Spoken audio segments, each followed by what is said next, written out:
Bago pong lahat, para sa iba pang balita, huwag po muna ninyong kalimutan mag-subscribe sa JB News, i-like at i-share at i-on na rin ninyo ang notification bell para updated po kayo. Nakiisa si Pangulong Rodrigo Roa Duterte sa sambayan ng Pilipino na nagdiriwang ngayon ng IKA-122 anibersaryo ng Araw ng Kalayaan. Sa naging mensahe ng Pangulo ay sinabi nito na sa nakalipas na 122 taon ng mga ninuno ay pinagmamalaking iprinoklama ng mga ito ang kapanganakan ng sambayanan. Ngayon, ani ni Pangulong Rodrigo Roa Duterte ay dinadakila ng lahat ang katapangan, kabayanihan at sakripisyo ng mga ninunong Pilipino. Pinasalamatan din nito ang kanilang regalong demokrasya at kalayaan para sa lahat. At habang patuloy na nagkakaisa ang lahat sa paglaban sa COVID-19 o Coronavirus 2019, ay mayroon anyang oportunidad ang lahat na ipahayag at ipakita na may taglay din itong kahalintulad na magilas na diwa at maharlikang pagkatao na taglay ng mga bayani ng nakalipas. Ayon pa kay Pangulong Duterte, let us now move forward with courage, hope, and optimism as we overcome this pandemic. Mabuhay tayong lahat. Mabuhay ang Republika ng Pilipinas. Dagdag pa na pahayag nito. I join all Filipinos in celebrating the 122nd anniversary of the proclamation of Philippine independence. 122 years ago, our forefathers proudly proclaimed the birth of the Filipino nation. Today, we honor them for their bravery, heroism, and sacrifice, as well as we thank them for the gifts of democracy and freedom. As we wage united battle against COVID-19, we now have the opportunity to demonstrate that we possess the same gallantry of spirit and the nobility of character as the heroes of our past. Let us now move forward with courage, hope, and optimism as we overcome this pandemic. Mabuhay tayong lahat. Mabuhay ang Republika ng Pilipinas. Siguro po makakapaghintay naman ng mga opisyalis ng ABS-CBN para sa ilang mga pagtatanong pa po.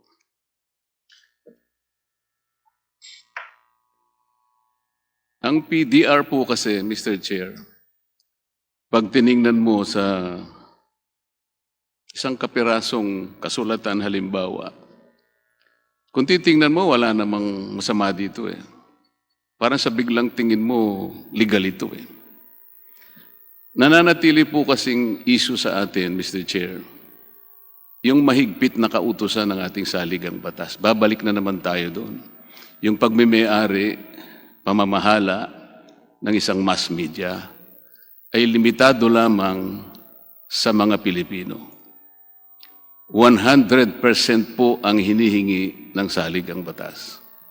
Anything less than that is a violation of that provision. Kaya po, ganito po ang pagdinig natin, kailangang magpakaingat tayo. Tanong po sa kinatawan ng ABS-CBN kung sino po yung gustong sumagot sa inyo. Yung mga naunang tanong po sa inyo ng aking mga kasama, at ang iba po ay tinanong nila sa mga namamahala ng Securities and Exchange Commission, yun po ba ay masasabi nating kaganapan ng isang batas? O yun ay conclusion of law and conclusion of facts?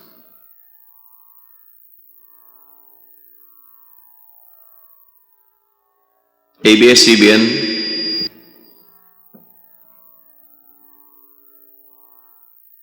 Mr. Chair, can we request Attorney Ayo Bautista to be recognized, please?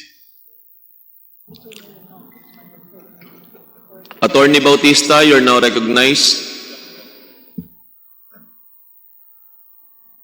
May I ask Congressman Marcoleta to repeat the question? Yun pong mga naunang pagtatanong ng mga kasama ko dito sa mga opisyalis ng ABS-CBN at ang iba po ay itinanong sa mga opisyalis ng Securities and Exchange Commission na para pong humihingi ng confirmation kung ang inyo pong mga aksyon tungkol sa mga PDRs ay naaayon sa batas. At yung iba po positibong sinabi ng SEC na walang nilalabag. Kung ang pag-uusapan po yung Securities Regulation Code at saka yung Corporation Code. Ang tanong ko po, hindi po ba conclusion of facts lang ito at saka conclusion of law? Ibig sabihin, walang isang makapagsasabi, kahit na po siguro 10 tao ang tumindig at sabihin niya na ang PDRs ay legal, ito po ay nananatiling konklusyon lamang, hindi po ba, Attorney? Hindi po. Ito po ang konklusyon or desisyon ng mga administrative quasi-judicial agencies who have the jurisdiction in law to resolve these issues. Kaya mabigat po ang kanilang mga ginagawa. According to the jurisprudence po, the agencies who have the jurisdiction and authority and expertise with respect to certain matters, their word should be given great weight. Pangalawa po, meron tayong presumption of regularity and good faith. Ang presumption po ay yung mga kanilang aksyon ay valid, legal, and binding unless and until they are reversed by a higher court. So yung pong presumption of regularity, good faith, at legal compliance ay nandoon ngayon. Ngayon, pag pinanggit po kanina ni Commissioner Amato, presuming po na lumabas sa Supreme Court decision na nagkamali ang SEC sa kanilang interpretasyon ng mga control test sa Ergosa, sa Teves, at sa Roy, mag-a-apply po yung doctrine of operative fact sa akin pong palagay. Ang ibig sabihin nun, kung ang isang tao ay umasa in good faith sa desisyon o kilos ng administrative agency, he cannot be held liable for relying on such decisions and actions. In fact, in the case of Film Development Council of the Philippines versus Colon Heritage, that's dated June 16, 2015, sinabi po ng Supreme Court na it would be ghastly unfair. Yun po ang ginamit na salita, ghastly unfair, if you would penalize people who rely in good faith on administrative rulings and decisions. Salamat po. Attorney Bautista, napakasimple po kasi ng tinanong ko. Napakahaba po ng sagot nyo. It is as if you are preaching to the choir. Ang tanong ko lamang po kung ito ay conclusion of law or conclusion of facts. Ang ibig ko lamang pong sabihin, may puwersa po ba ng batas yung halimbawa isinagot ng mga administrative agencies sa mga tanong ng mga kasama ko, pero hindi ko na po ibibilabor yun. Ang pinaka-importante po kasi, dahil sa pinag-uusapan natin ay dalawang bagay lang. Yung po bang pagmimay-ari at saka yung pamamahala. Kasi po ang sabi po ng inyong mga kinatawan dito sa ABS-CBN, wala naman kang kapangyarihan yung mga may-ari ng PDRs na bumoto Ang tanging ibinigay lang naman sa kanila na karapatan ay yung makakuha ng yung cash distribution. Ang totoong po niyan, nagpapakaingat pa nga sila na hindi magamit yung salitang dividend. Kasi nga, ayaw nilang masabi talaga na stockholders. They are simply holders of PDRs. Talagang inilalayo doon sa usapin na talagang walang control. Ang ibig po bang sabihin, Attorney Bautista, yung po bang paghahawak lamang ng voting rights, yun lamang ang nakakakontrol sa mga aksyon ng isang kumpanya? Doon po sa decisions ng Gamboa at kay Hindi po, Roy wag na po Duterte. ninyong ano pa yung gamboan. Tinatanong ko lang, ang ibig ba nyo sabihin, kumo ang isang PDR holder ay hindi siya nakaboto o makakaboto, ito tanggapin ko muna na hindi siya nakakaboto. Ang ibig po ba niyong sabihin, yun lamang may hawak ng boto ang nakapagbibigay ng kontrol sa isang korporasyon? Yun po ang desisyon ng Suprema, ng Korte Suprema. Hindi ko po opinion yun. Huwag po ninyong gagamitin ng Korte Suprema. Kayo lang mo po ang tinatanong ko eh. Ang Sang-ayon ibig, po ako sa ulitin ko po, desisyon ng ulitin ko Suprema. po. Napakasimple po nito. Pinalilitaw po kasi ng mga representatives ng ABS-CBN, wala naman na ikang control yung mga yan. Ang boboto rito ay yung ABS-CBN Holdings Corporation. Kaya sa ganung kaparaanan, wala silang kontrol. Di ba? Ganito na lang para maintindihan po niyo ng lubusan, attorney. Ginamit po kasing halimbawa ng isa sa amin dito na yung pong Philippine Depository Receipt. Wala ikang iniwan yan sa sa ticket ng karera. Bagamat napakasimple po ng pagkakagamit ng paghahalimbawa, Attorney Bautista, gamitin ko na rin po yon. Yung tao na gumamit ng isang nominee para bumili ng ticket, siya po yung may-ari, siyang principal, meron lamang siyang inutusan. Kapag nanalo po yung kabayo po yata ang pinag-uusapan doon yung po panalo, ibibigay doon sa principal. Hindi kukunin nung inutusan na bumili ng karera. Di po ba? Kung loto naman po yan, kahit na po ako hindi tumataya ng loto, pero naiintindihan ko po yung mekanismo niyan Halimbawa po, Tony Bautista, mawalang galang na po sa inyo. Kunwari lamang po, inutusan ko kayo na bumili ng isang loto ticket. Pero mahigpit po yung tagubilin ko sa inyo na ito pong numerong ito ang inyong gagamitin. Halimbawa, 1, 2, 3, 4, 5. Yan ang itaya mo. Inutusan ko po kayo. Mawalang galang na po. Meron po ba kayong karapatan na palitan ninyo yung ticket na sinabi ko sa inyo? Unang-una po, yung Okay. example na sinight ni Attorney Francis Day. Attorney, hindi po tayo magkakaintindihan kung hindi kayo sasagot Ang kanya pong example ay kabayo. Kaya hindi po Attorney, relevant yung Attorney, binabanggit ganito ninyo po. na lotto ticket. Ang sinabi po ni Francis Lim, narinig ko sa TV nung interview siya. Mr. Chair, siguro po kakailanganin ko na inyong tulong ninyo. Kabayo. Excuse me, attorney. Hanggat hindi po kayo binibigyan ng pagkakataon na sumagot ni Congressman Marcoleta, maaari lang po munang hintayin niyo po na tawagin niya po yung pangalan ninyo. Maraming salamat po. Salamat po. Ang tinatanong ko lamang po sa inyo, attorney, inutusan, kunwari po, inautusan ko lang kayo. Attorney, sabi ko, pakibili mo naman ako ng ticket ng loto, pero ito yung itataya mo. Itong numerong ito, 1, 2, 3, 4, 5. Halimbawa pong kayo yung nominee ko, kasi po dito may nominee ito Pupunta po kayo dun sa pinagbibilhan ng loto, maaaring pumila pa kayo ron, pero hindi po ninyo iibahin yung sinabi kong number, sapagkat ako po ang may control.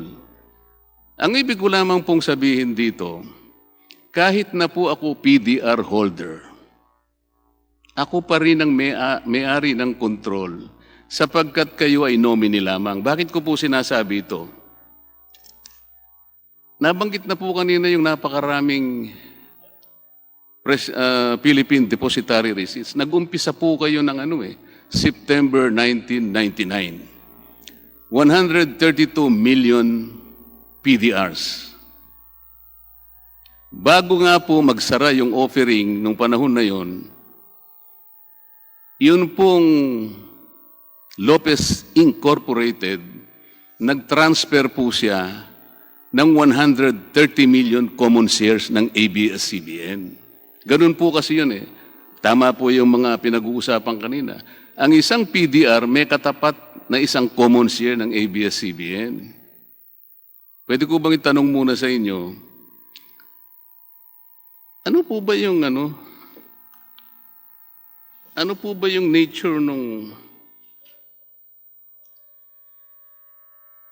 paano po ba na-record yung initial issuance ng PDRs ng ABS Holdings? Paano po na-records sa libro ng ABS-CBN Holdings Corporation? 130 million ABS-CBN common shares. May I know as to how that particular issuance or transaction recorded in the books? Kaya po nung sinabi earlier, yung pong may-ari ng common shares na yun ay ABS-CBN Holdings. So, Alam ko po yun, attorney. Ang sinasabi ko, paano na-record yun? Equity or income? Shares po yun eh. Hindi po. Alam ko nga po yun. Pero ang isa pong PDR ay katapat ng isang share. Nag-transfer po ang Lopez Incorporated the same number of shares. 132 million PDRs corresponding or relating or underlying 132 million shares. Yung initial issuance po ng ABS Holdings Corporation, paano po na-record sa libro? Mr. Chairman. So, Mr. Chairman, Yes, sino po yung... Mr. Chairman, I yes, can answer that question. Attorney Quiason. Quiason.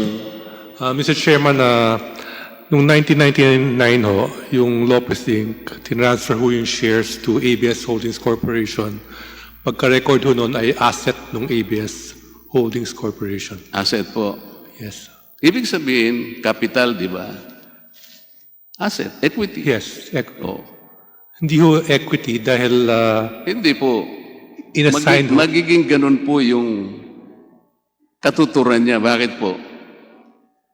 Kasi po kung i-declare nyo na income, okay, tatanungin ko kayo kung nagbayad kayo ng capital gains tax. Sasabihin nyo siguro sa akin. Hahanapin ko yung pagbabayad nyo sa BIR. So kung i-consider po ninyo na equity yun o kaya capital, walang iniwan po din yun sa isang taong nagmamayari ng isang common share. Ito po ngayon yung dyan. Kaya po natin hinihimay ito. Sabi nga natin, dalawa po kasi ang test ng control, attorney. Kayo na po ba yung sasagot? Tayo po itinuruan sa isang desisyon ng Korte Suprema. Ito po yung case ng Nickel versus Redmond. Na doon ay sinabi ng Korte Suprema, dalawang uri ang pagtutuos ng control. Yung control test, ito po yung situs of control. Madali po yun eh.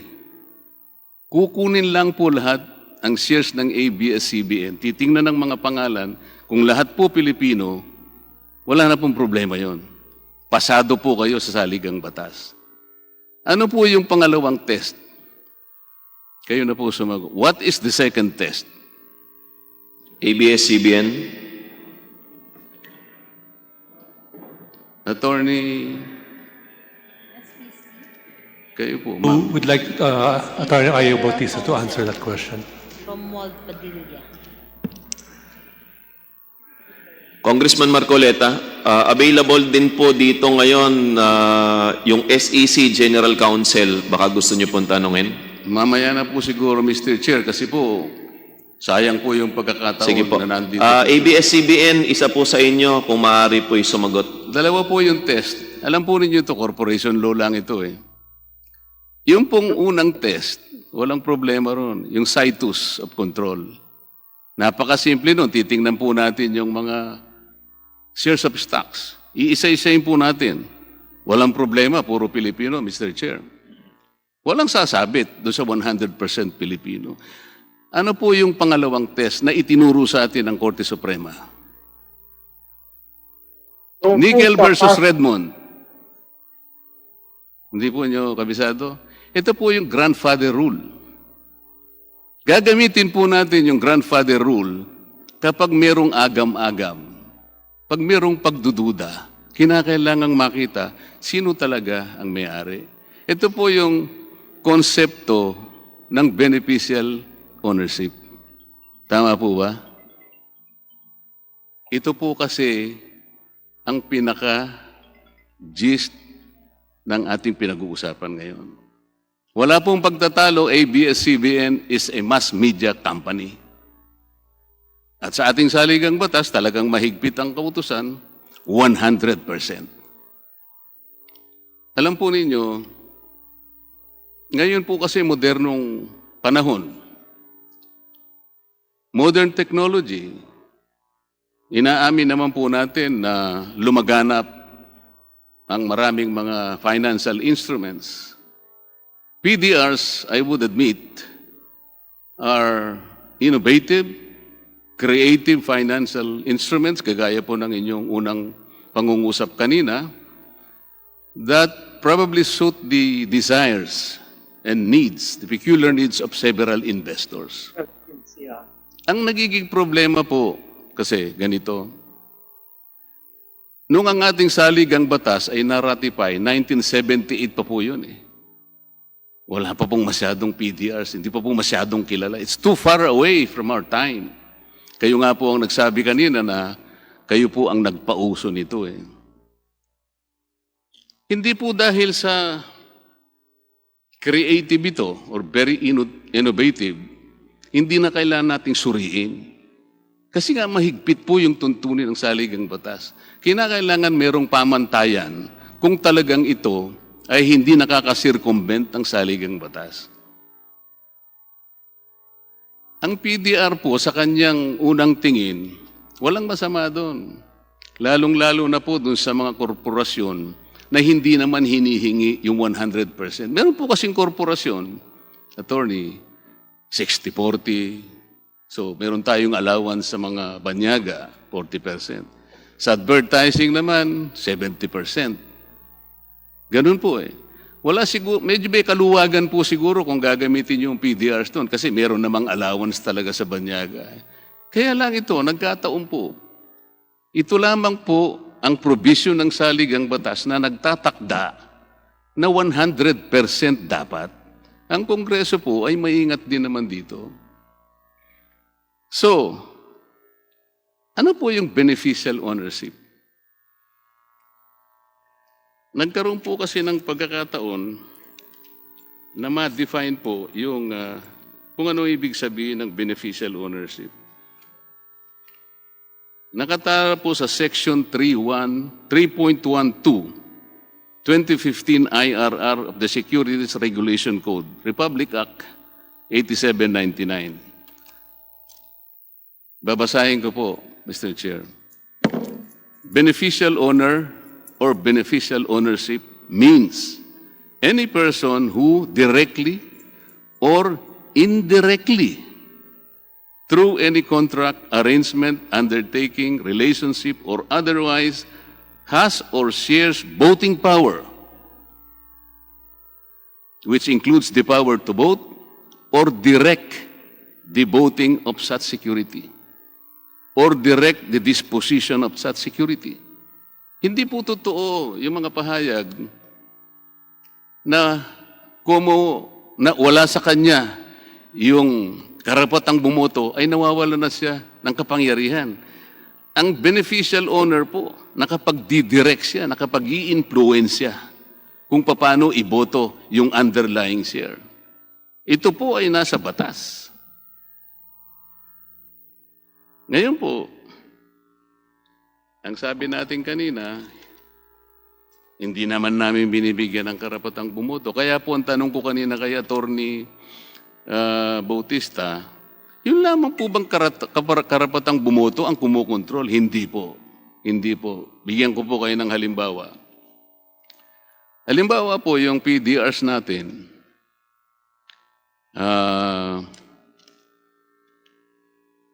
Hindi ngayon, meron kayo halimbawang gagawin na isang fundamental decision. mangangailangan po kayo ng, under the corporation code, mangangailangan kayo ng at least 2/3 ng outstanding stocks ng ABS-CBN. Kung nagkataon po yung mga PDR sa halimbawa, bigla ngayong nag-exercise ng right to dispose yung may-ari nito. Pero wala namang gustong bumili. Nangyayari po yan. Madidelay po ngayon yan. What will happen to the fundamental decision that should be undertaken by the corporation? Mababalam po yun. Sa makatwid po, hindi lamang yung bumoto siya, pati yung hindi niya pagboto, na-delay po yung hakbang na gagawin ng corporation. Ang dami po, binanggit po ninyo yung Roy case. Sinabi po doon. Alam naman nyo yun, binasa na rin nyo siguro kahit pagbalik-balik ta rin natin yun eh. Hindi lamang po yung may-ari ng voting power ang makapag-i-impluensya at makapagkukontrol. Ano pong sabi doon? There are corporate control enhancing mechanisms. Tawagin nga po nila yan, proportionality limiting measures. Nandyan po sa batas yun. Ang isang example po ng corporate control enhancing mechanism, ito nga po yung PDRs. Paano po? Ito, aaminin niyo po siguro. Meron po kayong ganito po, para malaman ng mga kababayan natin. Ang 20 may-ari, malalaking stockholders na may-ari ng ABS-CBN Corporation, Lopez Incorporated. At saka yung PCD Company Nominee. Tama po ba yun? Ito po kasi ay dokumentong ibinigay nyo sa secretariat ng komite na gumagabay sa atin ngayon. Tama po ba yun? There are two major stockholders. ABS-CBN, please answer. Hindi po pwede yung tatango lang po. Please answer po. Tama po yan. Tama po. Ang Lopez Incorporated, siya rin po ang may-ari ng ABS-CBN Holdings Corporation. Tama po ba? Lopez Inc. owns 60% of ABS Holdings Corporation. Ulitin po ninyo. Lopez Pakiulit Inc. po. owns 60% of ABS Holdings Corporation. Yung Lopez Inc. ano po? Yung 10% naman po, yung pag-aari ni Mr. Gabby Lopez, tama po? Siya po ang treasurer at member of the board. Opo, tama po yan. 30%, hawak po ni Ginoong Oscar Lopez, Manuel Lopez, at saka Salvador Tirona. That's correct, sir. Okay. Sa makatwid po, ang majority ownership ay nasa Lopez Incorporated ng ABS-CBN Holdings Corporation. Nagkataon po, sila pa rin ang may-ari ng ABS-CBN Corporation. Tama po ba? That's correct. Okay. Isa po sa malaking may-ari ay yung PCD Company Nominee. Pero doon po, sa ibinigay po ninyong mga dokumento sa aming secretariat, nakalagay lamang PCD Company Nominee. Pagkatapos, ang nakikita namin, majority Pilipino. Ay, ibig sabihin pa lang, doon pa lang, inaamin nyo na merong kasangkot na hindi Pilipino kasi majority Pilipino lang. Eh. Tingnan po ninyo yung dokumento. Dapat siguro nilagay nyo doon, majority foreigner. Bakit po? Kung titingnan po natin yung mga inisyo ninyong mga PDRs, sinabi na po kanina ni DS Hernandez kanina, ang top notcher po foreign 198 million PDRs representing about 61%. Ang susunod po, dalawa po kasi yung PCD company nominee, kaya po yung pong dokumento ninyo nakalilito eh. Isa pong PCD company nominee, foreign. Ito po ang kanyang representation, 61%. Yung pong PCD company, Pilipino, 36%. Paano po? Siguro po itanong ko sa inyo, sino po yung security agent holding the pledge of shares to secure the delivery upon exercise of the PDR hold? Sino po ba yung security agent ng mga PDRs na foreign? Yung Philippine Deposit Trust Corporation. Ayun. Kung gagamitin po natin yung halimbawa, siya po yung inutusan na bumili ng loto. Kasi siya po yung may hawak nun eh. Tama po ba? Tama po, di ba? Nominee lang po siya eh. Ang principal po yung may-ari ng PDRs. Tama po. O kayo naman eh, napakasimple naman po ng... Ulitin ko po, ano? Dalawa po yung PCD company nominee. Isang foreign, isang Pilipino. Doon po sa mga dokumentong pinadala nyo sa amin, isa po siya sa umahawak na pagmeme-ari ng ABS-CBN Corporation. Ito po yung broadcasting.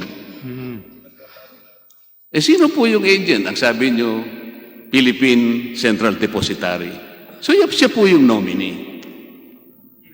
Kagaya po ng paghalimbawa kanina, para po maintindihan ng ating mga kababayan, siya po yung bumili ng ticket ng loto. Pero po yung holder, ang sabi niya, ito po yung number, ito yung number na itataya mo, 1, 2, 3, 4, 5. Ang merong control po noon, yung may hawak ng holder ng PDR.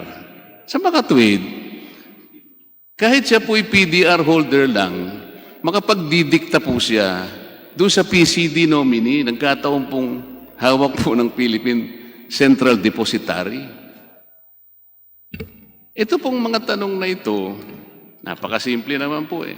Nagbibigay po kasi ng agam-agam, babalik na naman po ako sa issue, talaga bang nagagamit ba natin ang PDRs para lusutan natin ang saligang batas? Sa totoo po, yung mga testimonya po ng Securities and Exchange Commission, kaya po yung pauna kong tanong kanina, attorney, hindi ba parang mga conclusion of facts lang yan? Ang tanging makapagsasabi lang kasi, kung sino talagang nagsasabi ng totoo, katapus-tapusan, ang Korte Suprema. Kami po dito, inihahayag lang namin, ang pangamba namin, baka nagagamit po ninyo para i-circumvent ang Constitution. Ang totoo po nito, kung susuriin po natin yung PDR instrument na binigay nyo sa amin, andito po, nagbigay kayo eh. Ito po. Yung kopya ko pa nga po, sabi ko sa inyo, napakalabo pero pinagdagan ko pong basahin. Ano po ang magdidikta kung may control ang PDRs? Yung pong binigay ninyong karapatan na nandito sa instrument. Alam po ninyo kung ilan ang binigay ninyong karapatan sa may hawak ng instrument? Napakarami po, alam po ninyo ito. Number 1, the right to delivery. Ano po bang ibig sabihin ng the right to delivery, attorney? Kung mamarapatin niyo po, pwede po ba akong sumagot? Opo, kung sino mo pong gustong sumagot Okay. sa inyo. Yung right to delivery po, ang ibig pong sabihin nun, kung ayaw niyo na pong hawakan ng PDR at kayo ay Pilipino, pwede pong ilipat sa inyo yung shares ng ABS-CBN Broadcasting Company. Kasi kasama po yun ng mga binili nyo. Meron po kayong deposit kung gusto nyong i-exercise kasi hindi naman po kayo pwedeng pilitin na maghawak ng PDRs hanggang sa huli. Kung gusto nyo hong i-convert yun into shares, then i-deliver po sa inyo yung ABS-CBN common shares. Dalawang bagay po kasi yun, attorney. Kung Pilipino po, kaya niyang hawakan. Kung Opo. hindi po siya Pilipino, hindi nyo ibibigay sa kanya sapagkat isa sa kondisyon ng PDR. Tama po yun. Pero Kaya ang po- hindi po ninyo niliwanag, yun pong foreign holder, meron siyang karapatan na mag-designate ng Filipino person. Tama po? Wala pong ganun sa aming PDR instrument. Kung siya po ay banyaga, ang kanya pong right is ipabenta yung shares para ang matatanggap lang niya ay yung proceeds ng shares. Cash po ang kanyang matatanggap. At kung pwede pong sumagot dun sa una niyong tanong. Sandali po, sandali po. Yeah. Dalawa po yung listahan ng mga na sinubmit. Sandali po. Ang sabi po ninyo, wala po sa instrument ninyo na kapag ka foreigner ay hindi siya makapag-a-appoint ng isang Filipino person na maging nominee niya? Wala po? Pong ganon. Wala pong Kung ganon. sakali pong maipakita ko sa inyo na nasa inyo pong instrument, sakali lamang po. Sige po.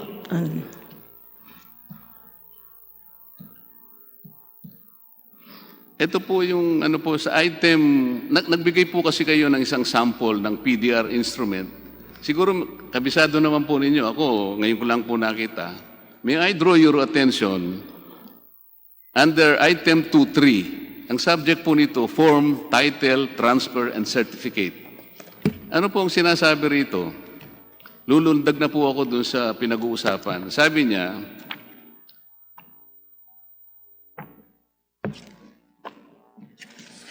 sandali po, hindi po pala yun. Nagsamali ako. Dito po sa page 29 po, nung prospectus ninyo accompanying the statement. Ano po? Meron po kasi kayong ABS-CBN 2014 registration statement. Kasama po yon ay yung prospectus. Sa page 29 po ng prospectus na yan, ganito po yung sinasabi. Each PDR is exercisable upon payment of the exercise price of 10 centavos and will entitle the PDR holder as permitted by Philippine law to either delivery of, ayun po, or sale of the payment of proceeds from the sale of one share. Of the issue price, 43.125 shall be treated as a deposit and shall apply towards payment of the relevant share upon exercise of the PDRs. Ito po yung kasunod. Delivery of shares to non-Philippine person is not permitted. Therefore, on exercise of the PDR, the underlying shares will be delivered only to the Philippine persons designated by the holder or otherwise sold on its behalf in the open market. Binigyan po niyo siya ng kapangyarihan na mag-designate ng non-Philippine ng Philippine person. Pag sinabi mo pong Philippine person, attorney, pwedeng individual, pwedeng corporation. Bakit ngayon tatalikuran ninyo na sinasabi ninyo wala siyang karapatang mag-designate? Ito po yung napakalaking kapangyarihan na binigay niyo sa kanya. Magiging isang instrumento po ito para i-circumvent ang saligang batas sa dami po ng kapangyarihang binigay ninyo. Kung babasahin po ninyo itong instrument na binigay nyo, ang title nga po nito ito po, Philippine Deposit Receipt Instrument, ABS-CBN Holdings Corporation. Dito pa nga po, may karapatan po yung holder. Mr. Chair, naririnig po ninyo? Siguro po mamaya na po kayo Hindi po. mag-confer ng note. Para po, Paumanhin niyo po. ganito po. Hindi nga nakita nyo po, meron. So, sa makatweet, tama po ako. Meron pong nakasulat nga dito. Meron po pala, no? Mabuti po. Dapat po tinitingnan. Ako ngayon ko lang nakita po Pero kayo, kayo po nagpasimula nito, dapat alam po ninyo ito. Opo. Ngayon, nasaan na ba ako? Isa pa pong kapangyarihan na binigay ninyo sa may-ari ng PDR. Binigyan po ninyo siya ng kapangyarihan na sa English po kasi, to vary and modify the rights of the holder. Ito po yung talagang nakapagbigay sa akin ng iba yung parang pagkabahala. Bakit po ganun? Nakalagay rito, by way of an extraordinary resolution, the PDR holder can vary and modify their rights depending on several eventualities. ito po ba sinuri ng Securities and Exchange Commission? Kanina po, yung mga tanong ng mga kasama ko, inapprove pala ng Securities and Exchange Commission. Ibig sabihin, pag inapprove yan, talagang may primary jurisdiction, ganito po yan. Ang ibig po ba niyong sabihin, attorney, nung inapprove po ng Securities and Exchange Commission, tiningnan din po ba niya kung yung PDR ay maaring nakapag-circumvent ng saligang batas? Tiningnan ba ng SEC po yun? Yun po ba yung inyong assumption? Yan po ang aming assumption kasi lahat po ng mga dokumento at lahat ng mga requirements, pati po yung PDR instrument at lahat ng kailangan i-disclose, dinisclose naman po namin sa I see. Securities So and yun Exchange po Commission. yun po yung assumption ninyo. Yun po. Ngayon, yung po kasing pagbabari or modification of rights upon the existence of some eventualities or contingent conditions, mangyayari lamang po yun pagkatapos na approbin yung PDR para i-offer na ninyo. So, lalabas po dito, hindi kailanman malalaman ng Securities and Exchange Commission kung ano yung mga rights na babaguhin at ano-anong mga conditions na magti-trigger kung bakit binago yon. Wala na pong alam doon ang Securities and Exchange Commission. Hindi po niya kontrolado yon. At ang Securities and Exchange Commission po ay hindi isang korte na sasabihin niya, ito hindi makalalabag ito sa saligang batas. Meron po ba siyang ganong kapangyarihan, attorney? Na pag nung makita niya, ang totoo po nito, alam po niyo yung kasagutan eh. Ano po ang inapprove? Ang inapprove po nila sa inyo ay yung actual na pagbibenta ninyo ng Philippine Depositary Receipts. Wala pong kinalaman doon yung determination kung meron man, kung ito'y nakalabag sa saligang batas. There was no determination on the part of the Securities and Exchange Commission to look into whether or not some kind of circumvention has been done. Why? Hindi po kasi trabaho ng Securities and Exchange Commission yun eh. Sukat na, mairehistro nila, nailagay po sa tamang mga requisite na hinahanap ng Securities and Exchange Commission, sabi niya, okay na yan. Pero hindi po niya titingnan. Hindi siya lalabas sa 4 na sulok ng PDRs na yan para lamang sabihin sa inyo, constitutionally, tama po ito. Wala pong ganon. Ang totoo po niya, attorney, kung halimbawa naniniwala kayo sa assumption ninyo na tama lahat ito, nakita lahat ng Securities and Exchange Commission. Pero, kayo na rin po siguro ang dapat na tumingin dito sa inyong mga dokumento. May mga disclaimer po. Ito po. Doon pa lamang po sa Securities Regulation Code, ang sabi niya, Section 12, the Securities and Regulations Code, ito po, 12.7, Madam. Any untrue statement or fact, ulitin ko po, any untrue statement of fact or omission to state a material fact required to be stated herein or necessary to make the statement therein not misleading shall constitute fraud.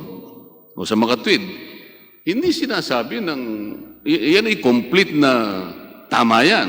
Nilalabas ko ang sarili ko dyan. Sabi po ng dito pa lang sa batas, dito pa lang sa pagre-rehistro ninyo. Ang sabi pa po rito, ito po nasa first page po ng inyong prospectus. Dated January 6, 2014, which accompanied the 2014 registration statement of ABS-CBN. Ito po yung nakasaad mismo. The Securities and Exchange Commission has not approved the securities or determined if this prospectus is accurate or complete. Any misrepresentation to the contrary is a criminal offense and should be reported immediately to the Securities and Exchange Commission. Bakit po merong disclaimer na ganito? Abay, nilalabas din siyempre ng Securities and Exchange Commission ang sarili niya. Maring nagkamali siya. Tama po ba, attorney? Kung pwede ko po lang linawin, Yung pong, Hindi, tanong ko po sa inyo, ito po bang pagkakaroon ng disclaimer na to, hindi nangangahulugan na hindi sapat na inapprove yung sale sapagkat merong siyang hindi nakita, kaya meron siyang disclaimer. Kaya wag nating sasabihin na pumasa sa lahat ng aspeto, lalong-lalo na po kung pag-uusapan ay yung ating saligang batas. Hindi po ba ganun ang ibig sabihin ng disclaimer? ang review po kasi ng Securities and Exchange Commission, pag nag-apply po kayo for registration, talaga kung hinihimay nila lahat ng mga disclosures dun. Eh yun nga po. Kung meron wala lang namang pong problema misrepresentation. doon, attorney. Hinimay nga nila pero nagkaroon sila ng disclaimer. Ang ibig sabihin nito, hindi sapat na tingnan lang nila. Maaring merong pagkukulang, marong hindi nakita. Opo. Sabi nga po natin ganito eh. Ang pagkukulang po niyan ay usually sa factual issues po. Pag sinabi mong Yun ang po. aming capital ay 100 million, pero 50 million lang pala, yun po yun ano. Sandali po. Yun po yung assumption ninyo. Yun Opo. po yung opinion ninyo. Kaya Opo. kanina po, ang aking opening salvo, lahat po ng pinag-uusapan natin at sagot nyo, mga conclusion of fact ito. Maaring nagkamali kayo, maaring nagkamali kami, pero yung agam-agam nandito po. Malinaw po yun. Nagkakaroon ng pagdududa sapagkat napakarami ng binigay ninyong power sa holder na kung tutuusin mo at pagsasama-samahin will constitute control as a beneficial o honor. Tingnan mo. The right to delivery, possession. The right to sale or proceeds of the underlying share, ito po yung distribution of cash, enjoyment. I-exercise ng kanyang disposition. These are the three attributes of ownership. Pagkatapos sasabihin po ninyo, palalabasin po natin sa pamamagitan ng mga intricate web of corporate lawyering na hindi po ganito. Paano po namin masusundan ngayon? ABS-CBN is owned by Lopez Inc. ABS-CBN Holdings is owned by Lopez Inc. Meron pa pong holding corporation ang nagme-may-ari ng Lopez Inc. Saan po natin hahanapin lahat itong PDRs na ito kung napakarami po ninyong holding corporation? Tingnan po ninyo. Pwede po bang sumagot? Sandali po. Ito po yung... Ang Lopez Inc.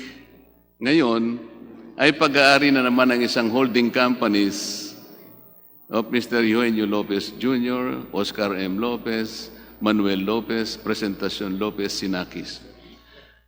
4 na kumpanya na naman po ang may-ari na naman ng Lopez Inc.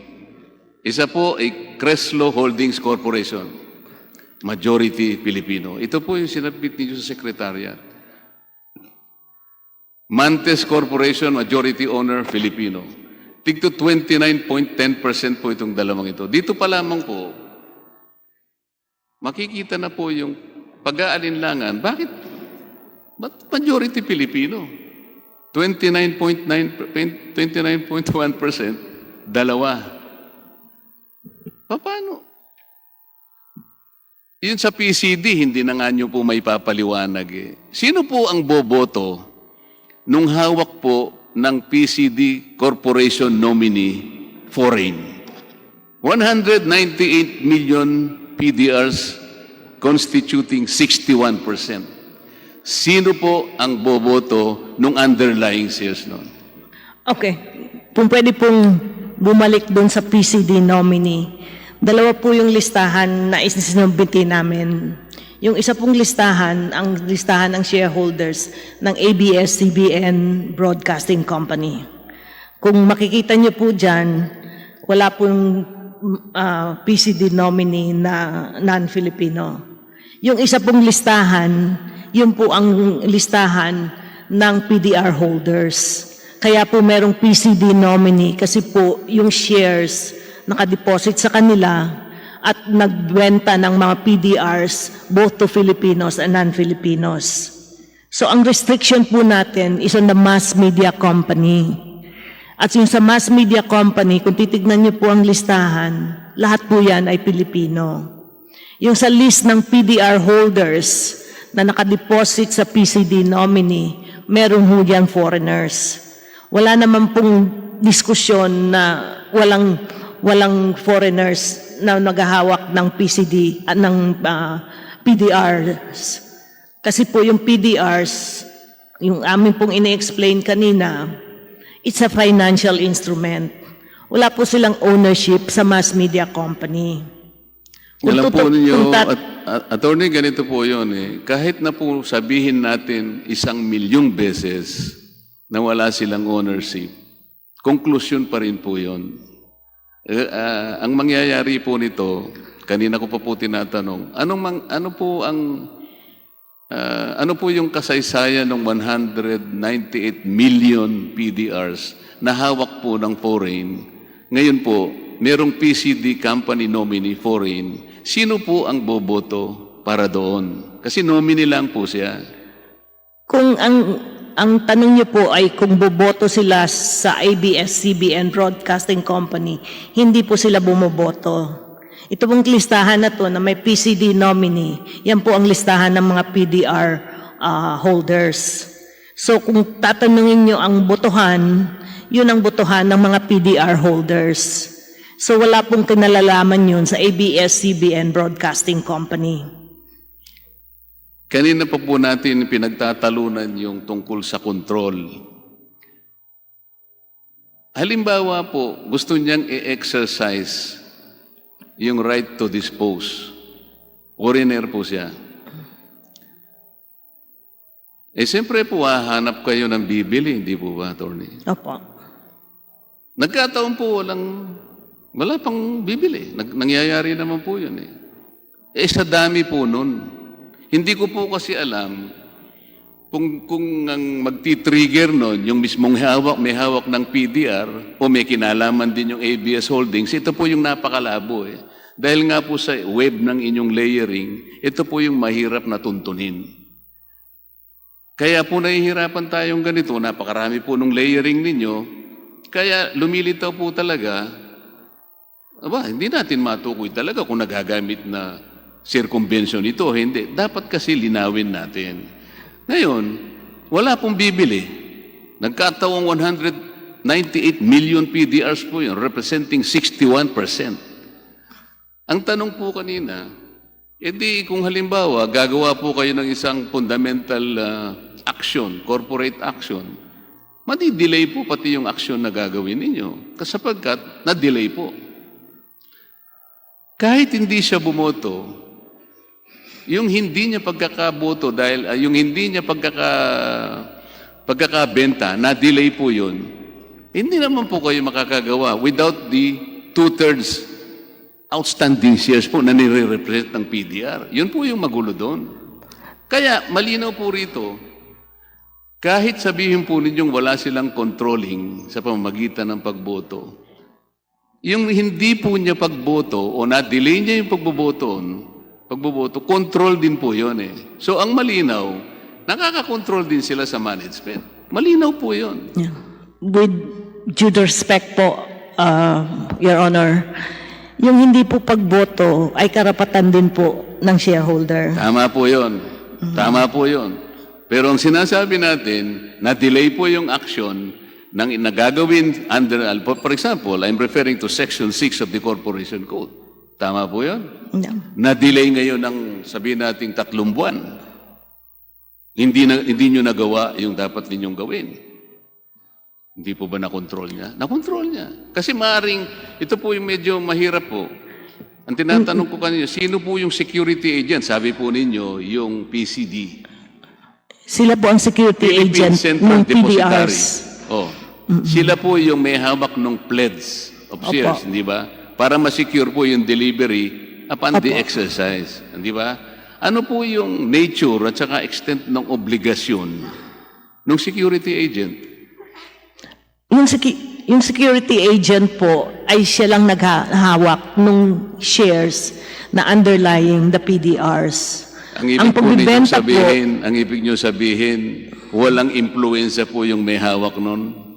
Wala po, kasi wala man po silang karapatan na mag-influensya. Sila lang po yung nagkustodiya ng mga shares of stock para din ho protektahan naman ang PDR holders. Kasi kung yung shares naman madi-dissipate, mawawalan po din ng rights ang mga PDR holders. Sa Congressman lamang po yun. Deputy Speaker Marcoleta, pwede po bang ibigay nyo na po ang inyong huling katanungan para po mapagbigyan ng daan yung linya po ng pagtatanong ng susunod natin na magtatanong na si Congressman PD Barsaga? Sabi po ni Congressman PD, bibigay po niya sa akin yung panahon niya. Umiiling po si Congressman Barsaga. Well, I have been waiting for so long. So I will be waiting for the moment that my time will come. Although I was here as early as 12:30. Sige po, huling katanungan po, Congressman Marcoleta. Mr. Chair, hindi po ako matatapos siguro kahit nabigyan. Siguro po mga 15 minutes po baka kaya ko pong tapusin.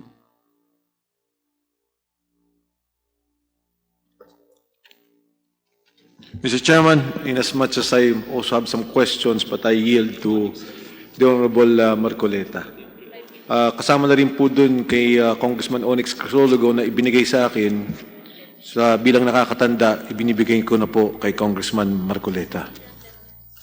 Maraming salamat, Vice Chairman Mark Defensor. Additional 10 minutes para kay Congressman Marcoleta.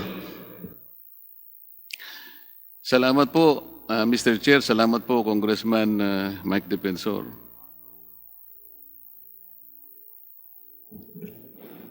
Pwede po bang para po magsalita? Sandali po. Siguro po gawin natin, stipulation na lang po para, kunyari, para madali yung ibang tatanungin ko sa inyo. If you so desire, no? As of October 16, 2019, Mr. Chair,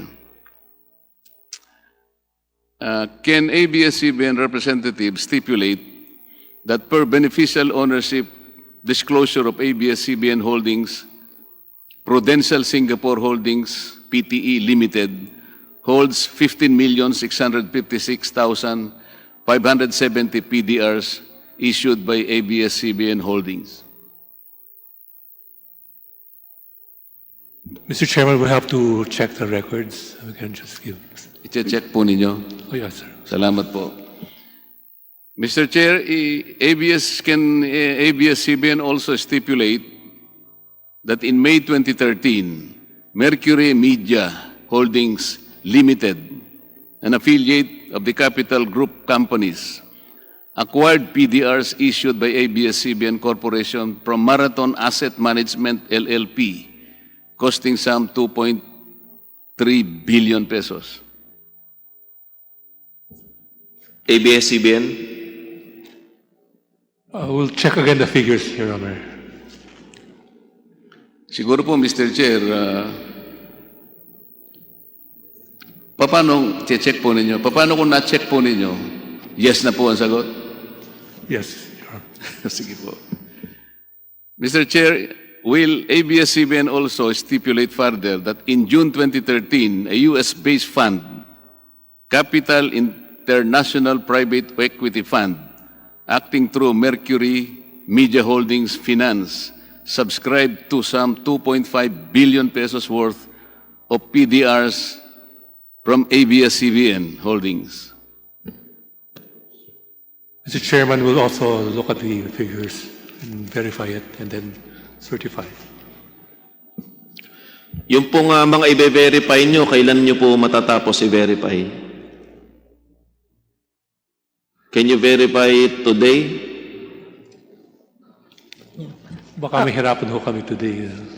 It's already 7. Okay. Kung hindi po kaya ngayon, Tomorrow's a holiday. kahit po matapos itong round of questioning natin tungkol sa PDRs, papayagan po ng chairman ng joint committee ito na bigyan ng 1 o 2 minuto si Congressman Marcoleta para naman sagutin nyo yung kanyang mga katanungan na hindi nyo po masagot ngayong gabing ito.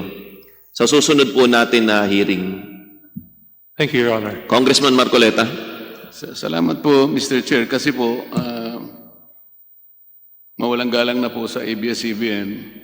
Kung hindi po ako nagkakamali, about 3 weeks ago, I asked them to submit alpha lists. Kung naalala po ninyo, yung contribution nila sa SSS, contribution sa Pag-ibig Fund, contribution sa employment compensation, contribution sa home development o itong Pag-ibig Fund, contribution sa PhilHealth. Pwede ko po bang malaman kung ito po ay nasubmit na, Mr. Chair? Congressman Marcoleta, hindi pa po nasubmit ng Ito nga po, ABS-CBN ang mga documents na nirequest natin at pwede po kayong mag-motion na pasabina na natin yung mga documents natin na yun. Pwede po nating gawin yun, pwede rin nating hindi gawin sapagkat alam naman natin kung talagang katotohanan po yung kanilang gustong malaman. Dahil sa palagi po nilang sinasabi na 11,000 ang kanilang mga regular employees, yun lamang po kasi ang makapagpapatunay kung sino talagang nagsasabi ng totoo, kung 11,000 o hindi 11,000. 3 linggo na po kasi yun, Mr. Chair. Sa mga tweet, kung makakakuha tayo ng commitment sa kanila, napakadali naman po nun. Maaari po ba naming mahingi po ang commitment ng ABS-CBN? Po, Mr. Chair, we commit po to submit all the requested documents before the next hearing po. Sige po. Inaasahan po namin yung submission po na yan at dahil po hindi nyo rin po na-submit at hindi rin masagot, papabayaan po ng chairman ng joint committee ito na muling itanong ni Congressman Marcoleta yung kanyang katanungan ngayong gabi.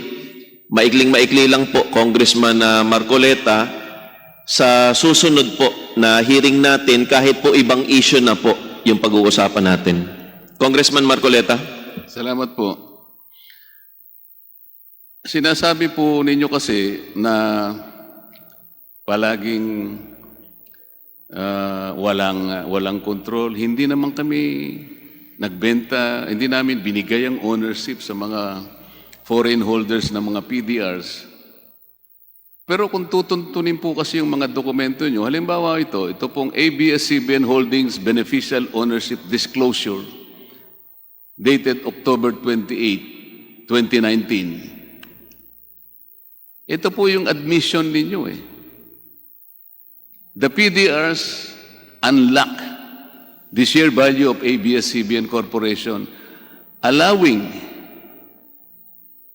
foreigners to participate. Sarili po ninyong disclosure ito Ulitin ko po.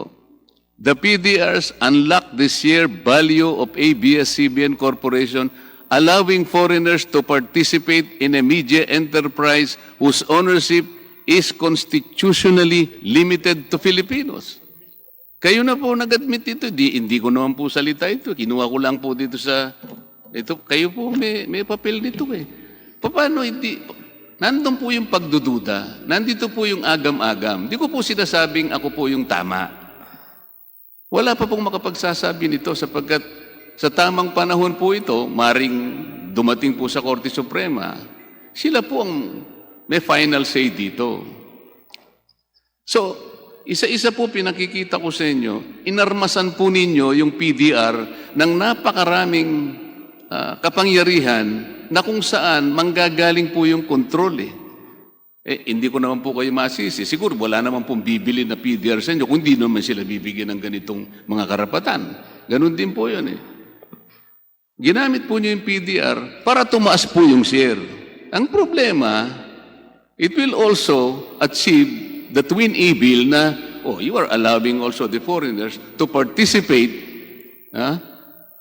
in a media enterprise whose ownership is constitutionally limited to Filipinos. Kayo po nagsabi nito. Hindi po ako. Ganito po, Mr. Chair. Ang ano po kasi, ang ABS-CBN is a publicly listed corporation. Tama po yun, attorney, di ba? Tama po. Kapag publicly listed company, Nakapagbebenta po kayo ng mga shares sa ating mga kababayan. Tama naman po yun, di ba? Tama po. Ito naman po ay isang legal na pasilidad na ipinagkakaloob ng batas. Kung sana po naging yun na lamang sana yung ating paraan. Ang nangyari po kasi, bigla ngayong in-introduce nyo yung PDRs. Naintindihan ko na po because we should be able to take advantage of modern technology.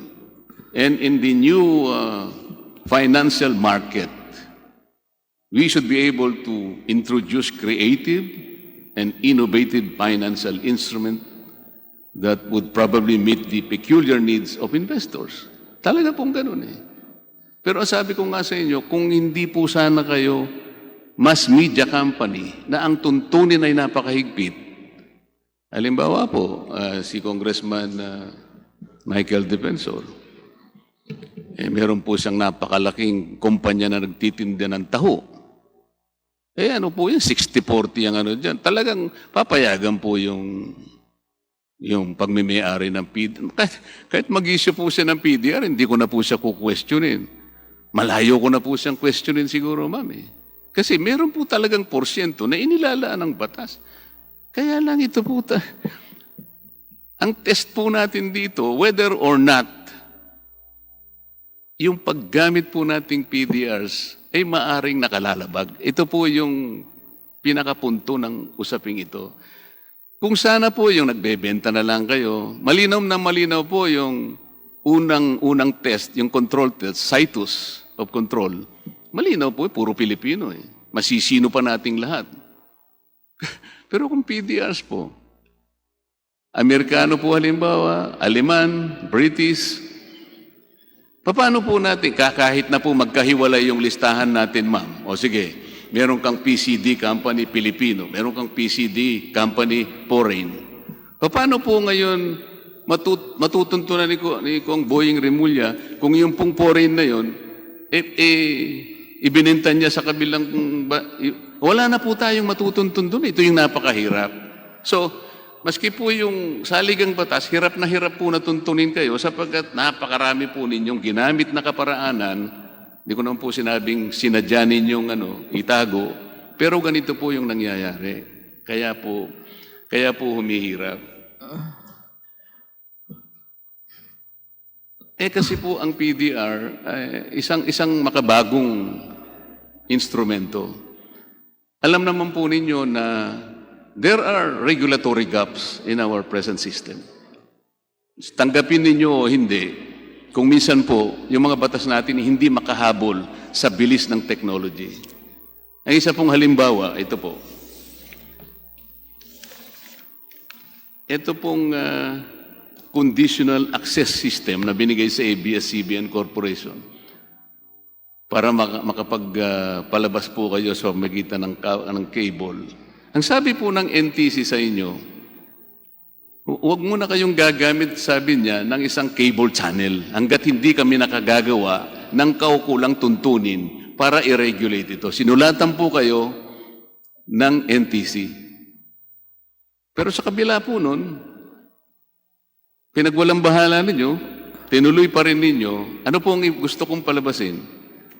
Nauhuli po yung talagang gano'n po napakabilis ng technology So, maski dito po, mabilis po yung pag-create natin ng mga financial instrument, hindi makahabol ang ating regulatory system. Yun po yung nagiging dahilan, kaya nagkakaroon kami ng pananaw na nagagamit po ninyo ang PDRs sa paraan na nababiolate po ninyo ang ating saligang batas.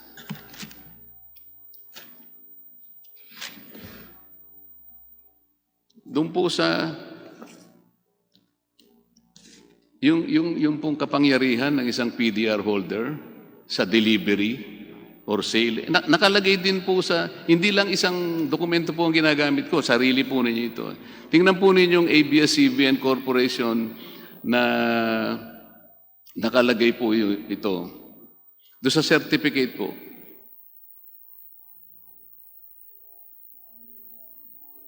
Nakalagay po sa PDR certificate ito mismo This certifies that blank, blank, blank is are registered holders of the Philippine deposit receipts contained herein and is are entitled upon the payment of the exercise price of 10 centavos per share or such amount as may be adjusted herein in accordance with the terms of the PDR instrument to the delivery or sale of one existing share of stock of ABS-CBN Broadcasting Corporation for every one PDR held.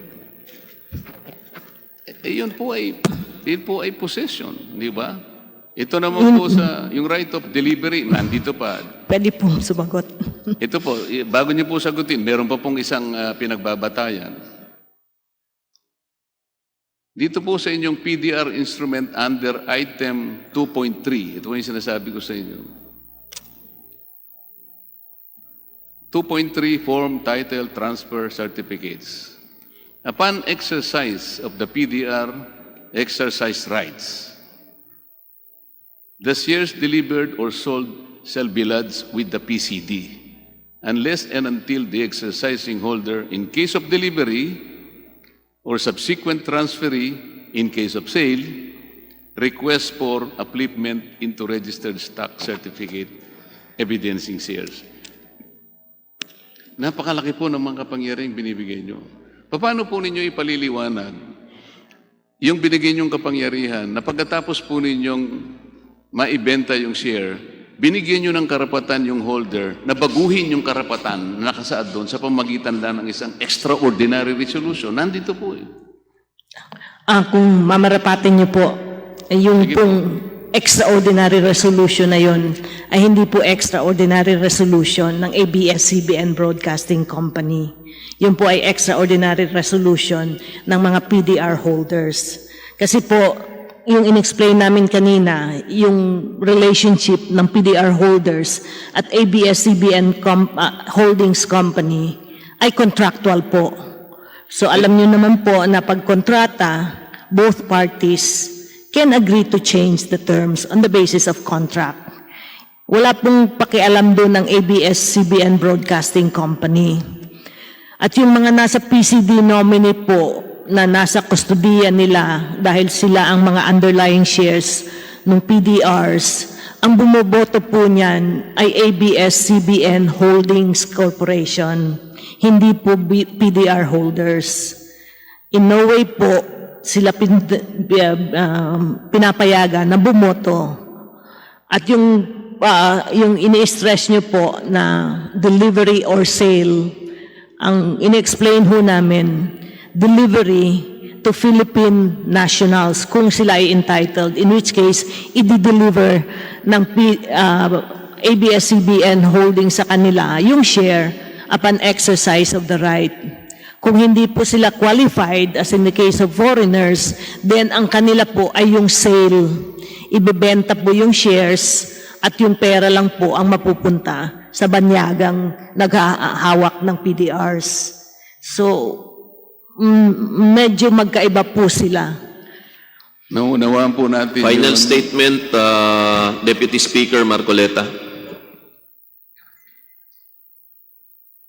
Final statement na po at sumobra na po kayo sa oras, pero bibigyan ko po kayo ng 3 minuto sa susunod na hearing bago po tayo lumipat sa panibagong issue. Salamat po.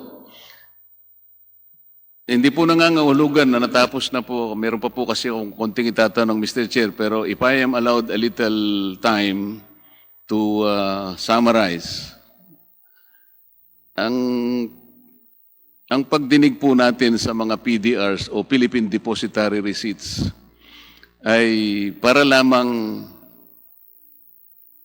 matingnan nating mabuti kung itong mga financial instruments na ito ay nakalalabag sa tuntunin na itinakda ng ating saligang batas tungkol sa pagmeme-ari o pamamalakad ng isang mass media. Napaka-importante po nito, Mr. Chair, sapagkat sa panahong ito, makabagong pamamaraan po para mag-raise ka ng capital, kukunti ang risk.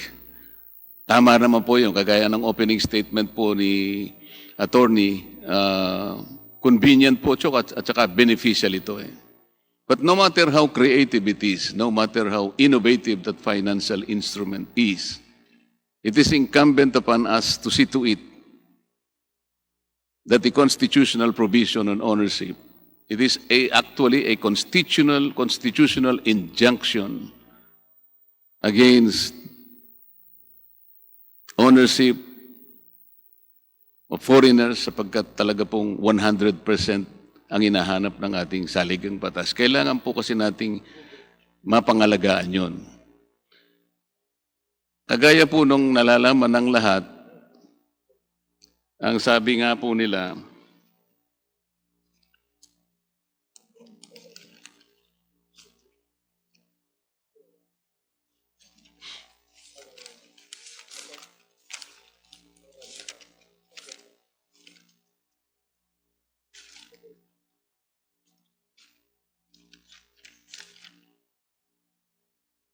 meron po kasing prinsipyo sa batas, Mr. Chair.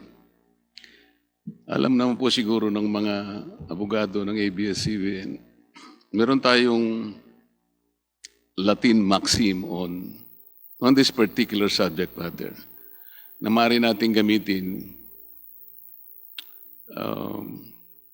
Cuando aliquid, sabi niya, ex prohibitor, prohibitor ex directa, prohibitor as per aliquum. Sa English po, sabi nila, what cannot be legally done directly shall not be done indirectly. Sa Tagalog po, Mr. Chair, kayo naman po ay taga-Bulacan.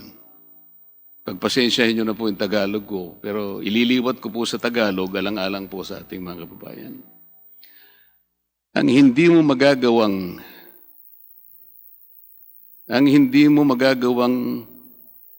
hindi ganito po. Pasensya na po, ano po. Ang hindi mo direktang magagawa na walang gusot ay huwag mong idaan sa pagpapalusot. Salamat po, Mr. Chair.